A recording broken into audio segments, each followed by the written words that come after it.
Como dijo, soy Jenny Fearday de la Parkinson's Foundation y es un placer de compartir este espacio con ustedes. Ahora abordaremos el siguiente tema acerca de los cambios cognitivos, alteraciones del comportamiento, demencias y otros cambios como afectan al paciente y a la familia. En esta presentación tendremos la presencia del doctor Gastón Bartoli y la licenciada Karina Alejandra García. Por el momento les voy a introducir a nuestro primer ponente, el doctor Gastón Bartoli, que es médico, psiquiatra y especialista en neurología cognitiva. Además, es el neuropsiquiatría presidente del capítulo de neurociencias de los trastornos del movimiento en AAP Hospital Posadas, donde también lidera la unidad de neurocirugía funcional, específicamente la sección de movimientos anormales y desempeña el rol de docentes adscripto en la UBA. Bienvenidos, doctor Bartoli.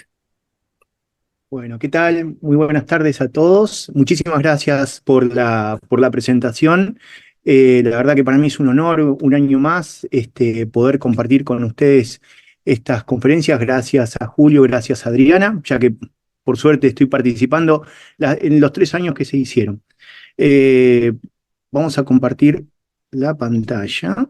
A ver. Muy bien.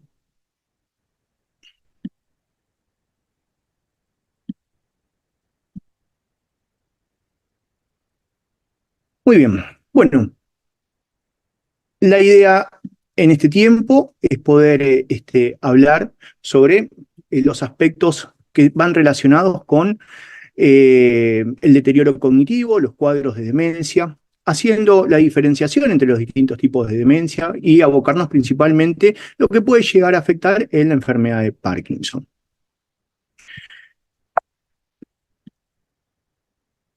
Como bien sabemos, la aceleración en la caída de la tasa de mortalidad cada año se hace más vertiginosa en lo que respecta a la edad adulta, ¿sí? Cuando nosotros nos basamos en las tasas de mortalidad y en las tasas de natalidad, se nos viene a la memoria una pirámide, ¿sí? Donde esa pirámide hace años atrás se marcaba bien la base sustentosa en lo que era la tasa de natalidad, y hoy podemos ver que esa pirámide como que se va encontrando año a año cada vez más invertida, ya que hay una caída de la tasa de natalidad, se produce un aumento de la proporción de individuos añosos en la población, y el envejecimiento poblacional es un problema ya instalado en los países desarrollados, pero creciente también en los países que se encuentran en desarrollo.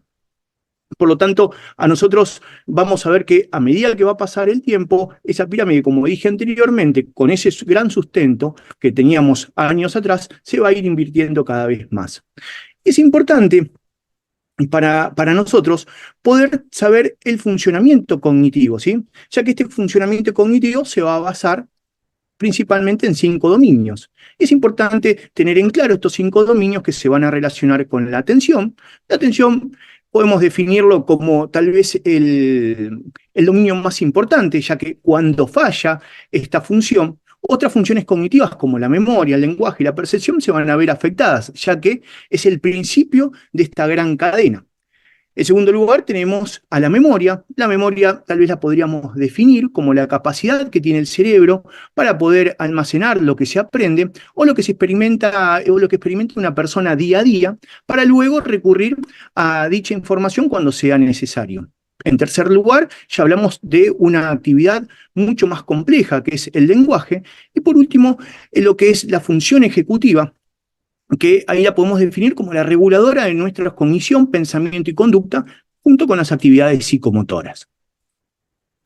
Por lo tanto, para nosotros es importante también poder realizar una descripción entre lo que es el deterioro cognitivo leve y la demencia leve, ¿sí? Ya que es una característica importante en la consulta diaria. Nuestros pacientes vienen a la consulta junto con los familiares y los cuidadores con un poco de temor cuando ocurre alguna falla en estos dominios que nosotros mostramos anteriormente. Entonces, es importante poder conocer sobre la diferenciación de esto. Entonces, hablamos de un deterioro cognitivo leve cuando hay ya preocupación sobre el estado cognitivo en comparación con el nivel anterior que se presentaba. Entonces, ahí vamos a ver que se va a evidenciar bajo rendimiento en uno o más de los dominios cognitivos, que es mayor de lo esperado a la edad y el nivel educativo. A diferencia de una demencia leve, que se evidencia objetivamente un rendimiento de más de uno de los dominios cognitivos, obviamente comparado con el deterioro cognitivo del mayor de lo esperado a la edad del paciente y el nivel educativo. Y acá lo importante, ¿sí?, que nos sirve a nosotros para marcar el diagnóstico, no va a interferir el deterioro cognitivo leve en las actividades diarias de los pacientes, ni en las tareas funcionales complejas realizadas con anterioridad, como por ejemplo es el pago de la factura, la preparación de las comidas o ir de compras, ¿sí? Pueden tardar más tiempo en poder realizarlo con menos eficiencia. La independencia en la vida diaria se conserva con ayudas mínimas. En cambio, cuando hablamos de demencia leve, es una interferencia sustancial con la capacidad de funcionar el trabajo o las actividades habituales, pero todavía se puede llevar a cabo actividades básicas de la vida diaria, como bañarse, vestirse, con la higiene personal y participar de pasatiempos, pero con mayor ayuda, ¿sí? Por eso es importante no asustarse a los nombres que caracterizan a los diagnósticos, sino saber que todo esto puede ser tratable, ¿sí? Muchas veces mismo el paciente no tiene yo lo marco siempre, que aflojar y bajar los brazos, ¿sí? Y el paciente mismo no tiene que restringirse de las actividades que venía realizando. Las va a realizar tal vez un poco más enlentecidas, pero va a llegar a su objetivo. Por eso es importante a la hora de la consulta, ¿sí?, poder realizar una buena historia clínica del paciente. Para esto vamos a realizar un examen del estado mental del paciente, una evaluación neuropsiquiátrica del paciente, junto obviamente con un examen neurológico general. Y acá ya empezamos a marcar que el trabajo tiene que ser, en este tipo de enfermedades, un trabajo interdisciplinario, ¿sí? Por lo tanto, el trabajo en conjunto entre el neurólogo y el neuropsiquiatra es importantísimo, con una historia clínica detallada, ¿sí?, de alguien que conozca bien al paciente. Por eso es importante que el paciente venga acompañado por un familiar, por un cuidador o por un amigo muy allegado a la familia. Y evaluar principalmente todos los medicamentos que recibe el paciente, porque muchas veces estos cuadros cognitivos están ocasionados por la cantidad de fármacos que toma el paciente. No nos olvidemos que un paciente que padece una enfermedad de Parkinson no toma un solo fármaco, ¿sí? Porque no es solamente la enfermedad de Parkinson la que se medica, sino todo el resto de patologías que puede llegar a presentar ese paciente. Entonces, cuando hablamos de deterioro cognitivo leve, nos vamos a encontrar que se va a reconocer como una condición patológica. ¿Por qué? Porque hay cierto grado de déficit cognitivo, hay insuficiencia para cumplir cuadros de demencia, o sea, no estamos hablando de una demencia general, ¿sí?, sino que hablamos de un leve deterioro en el cual muchas veces el paciente siente que se está olvidando de ciertas cosas, no presenta un compromiso esencial en las actividades de la vida diaria, que eso para nosotros es fundamental, ¿sí?, porque es junto a esa premisa la que nos va a servir a nosotros para poder realizar el diagnóstico diferencial de la misma, y junto a la de arriba también, la insuficiencia para cumplir criterios de demencia, porque el paciente está consciente de lo que sucede, y muchas veces este cuadro de deterioro cognitivo leve trae emparejado cuadros de situaciones relacionados con a depresión. Por eso es importante poder detectarlo a tiempo, poder hablarlo al paciente y a la familia para que no caigan en esta desesperación de cuadro depresivo junto con cuadro de deterioro cognitivo. Este grupo de pacientes tiene un alto riesgo de aumento de desarrollar un cuadro de demencia. Esas son premisas, pero no quiere decir que todo cuadro de inicio de deterioro cognitivo vaya a un cuadro demencial, ya que esto puede ser tratable. Por lo tanto, vamos a tener un paciente que se presenta en la consulta con quejas cognitivas, con un deterioro cognitivo mayor al esperado según la edad y el nivel educativo, como habíamos hablado anteriormente en la diferenciación entre el deterioro cognitivo y demencia leve, y principalmente con preservación de la actividad de la vida diaria, que eso es lo más importante a la hora de hacer el diagnóstico. Dentro de los tratamientos no hay evidencia consistente de una terapia farmacológica efectiva para detener la progresión. Tal vez el donepezilo en algunos estudios demostró retardar la progresión al cuadro demencial. Yo lo que digo siempre, Estos son fármacos que sirven para poner palos en la rueda, ¿sí? ¿Esto qué quiere decir? Que la rueda se va a ir moviendo de a poquito. Es como si nosotros quisiéramos empujar a un auto que está detenido con el freno de mano. Si van muchas personas y lo empuja, tal vez el auto se va a mover de a poco. Esto es lo que ocasiona el tratamiento farmacológico en estos cuadros, ¿sí? Lo importante de todo esto en lo que es el deterioro cognitivo, los programas de entrenamiento y estimulación cognitiva, ejercicio regular, nutrición adecuada, o sea, una buena dieta alimentaria y principalmente realizar la terapia cognitivo-conductual. Realizar terapia con un psicólogo es fundamental para estos casos y yo agrego acá también la psicoeducación. Nosotros tenemos la suerte en nuestro equipo de tener a la licenciada Fernanda López, que hoy también acompaña en la organización de estas conferencias, y ella se encarga todos los meses de realizar diferentes charlas, ¿sí? Que sirven para familiares, pacientes y cuidadores para poder hablar sobre todos estos temas, ¿sí? Para poder sacar las dudas en estas situaciones que sirven muchísimo a la hora de diferenciar los síntomas que presenta el paciente con Parkinson. Ahora, ¿qué sucede cuando se cruza esta línea? Que si bien esta línea parece gruesa, muchas veces suele ser delgada en el caso de que no se hagan los tratamientos o que no se persiga en el momento justo. Tendríamos que hablar de cuadro de demencia.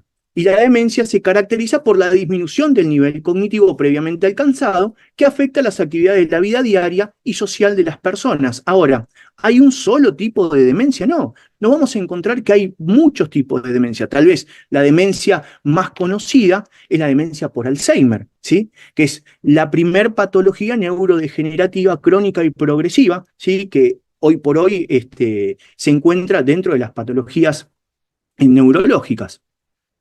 Después hay diferentes tipos de cuadros demenciales, como la demencia por cuerpos de Lewy, que tal vez es la que a nosotros nos va a interesar porque es la que está relacionada con enfermedad de Parkinson, demencia vascular y otros tipos más de demencias.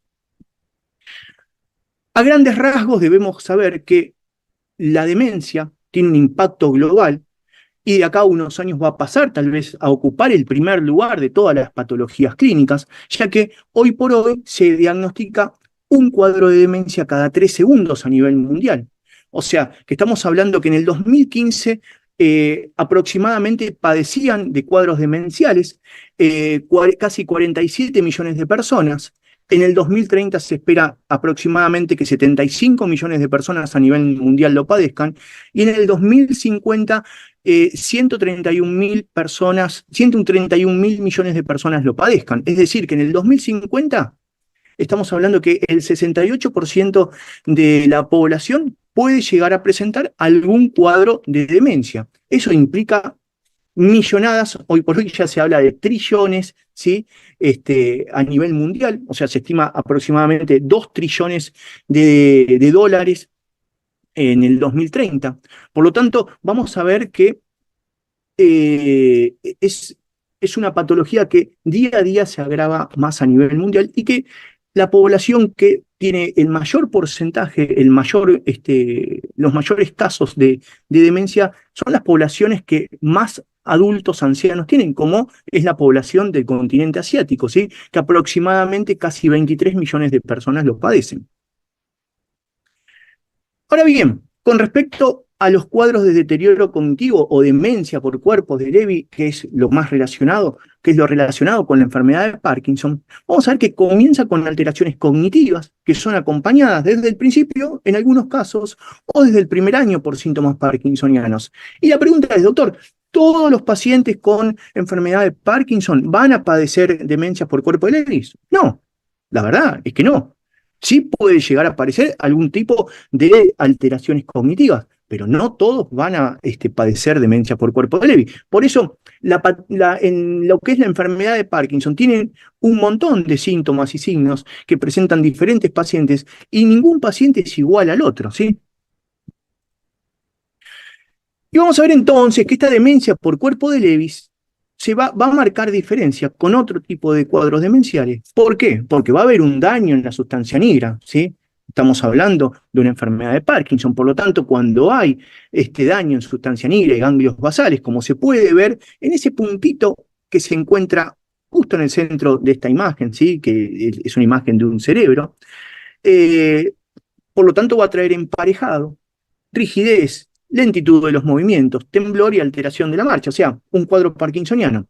Y todo lo amarillo que vemos son diferentes regiones cerebrales que al traer emparejado alteraciones en el lóbulo parietal, en el lóbulo occipital y en el lóbulo temporal, van a traer alteraciones de la capacidad visoespacial, fallos en la memoria, alucinaciones visuales y fluctuaciones cognitivas. Por lo tanto, vamos a ver que la demencia por cuerpo débil constituye el 20% de las demencias y es la segunda causa de demencia neurodegenerativa. Comienza en forma insidiosa, no hay diferencia entre lo que es el cuadro por cuerpo débil y enfermedad de Parkinson. Van a padecer de síntomas conductuales como depresión, que yo había nombrado anteriormente, cuadros de apatía, delirios sistematizados, alucinaciones visuales, síntomas cognitivos relacionados con el perfil disejecutivo, déficits neuropsicológicos fluctuantes y síntomas físicos como hiposmia y diferentes sintomatología parkinsoniana.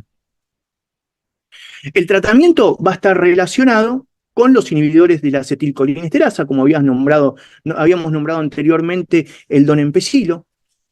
También se puede tratar con la memantina. También se pueden tratar con diferentes fármacos que ya el paciente viene tomando, ¿sí? Con respecto a fármacos antiparkinsonianos. Uno es la levodopa, que mejora muchísimo la función cognitiva y también la función motora de los pacientes. Otro puede ser los agonistas dopaminérgicos, ¿sí? Como el pramipexol.